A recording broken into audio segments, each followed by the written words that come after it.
ಕುಮಾರಸ್ವಾಮಿ ಬಿಜೆಪಿಯವರು ಬರೀ ಸುಳ್ಳು ಹೇಳ್ತಾರೆ, ಅವ್ರಿಗೆಲ್ಲ ಉತ್ತರ ಕೊಡ್ತಾ ಕೂತ್ಕೊಳ್ಳಕ್ಕೆ.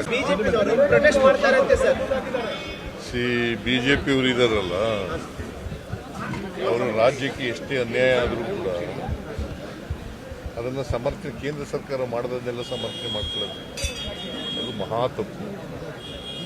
ಬಿಜೆಪಿಯವರು ಕೇಂದ್ರ ಸರ್ಕಾರ ಏನು ತಗೊಂಡ್ರು ಕೂಡ ಅದು ಸರಿ ಅಂತ ಹೇಳ್ತಕ್ಕಂಥದ್ದು ಇದೆಯಲ್ಲ, ಕರ್ನಾಟಕಕ್ಕೆ ಅನ್ಯಾಯ ಆಗೋದನ್ನೆಲ್ಲ ನ್ಯಾಯ ಅಂತ ಹೇಳೋದು ಇದೆಯಲ್ಲ, ಅದು ಮಹಾ ಅಪರಾಧ.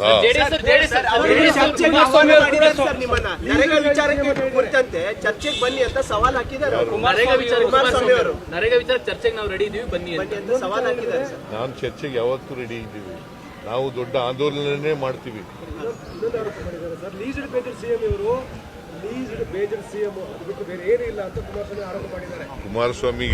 ಕುಮಾರಸ್ವಾಮಿ ಬಿಜೆಪಿಯವರು ಬರೀ ಸುಳ್ಳು ಹೇಳ್ತಾರೆ, ಅವ್ರಿಗೆಲ್ಲ ಉತ್ತರ ಕೊಡ್ತಾ ಕೂತ್ಕೊಳ್ಳಕ್ಕೆ ಕೇಳ್ತೀರಿ ಅಂತ ಪತ್ರ ಬಂದಿದ್ದೀನಿ. ನಾನು ಹೋರಾಟ ಪ್ರಾರಂಭ ಮಾಡ್ತೀವಿ. ಕೇರಳದ್ದೇ ನಾನು ಹೇಳ್ತಾ ಇರೋದು.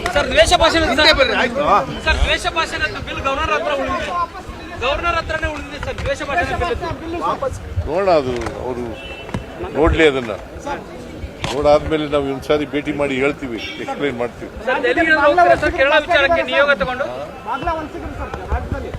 ಯಾರು ಹೇಳಿದ್ರು? ಯಾರಪ್ಪ? ಆ ಹೆಸರುಗಳು ಕೊಡಪ್ಪ. ಸರ್ ದೆಹಲಿ ನಿಯೋಗ ಹೋಗ್ತಾರೆ ಸರ್, ಕೇರಳ ವಿಚಾರಕ್ಕೆ ಸಂಬಂಧಪಟ್ಟಂತೆ ದೆಹಲಿ ನಿಯೋಗ ಏನಾದ್ರು ಹೋಗುತ್ತಾ ಸರ್ ಕೇರಳ ವಿಚಾರಕ್ಕೆ? ಬಿಡಪ್ಪ, ನಾವು ಚರ್ಚೆ ಮಾಡ್ತೀವಿ.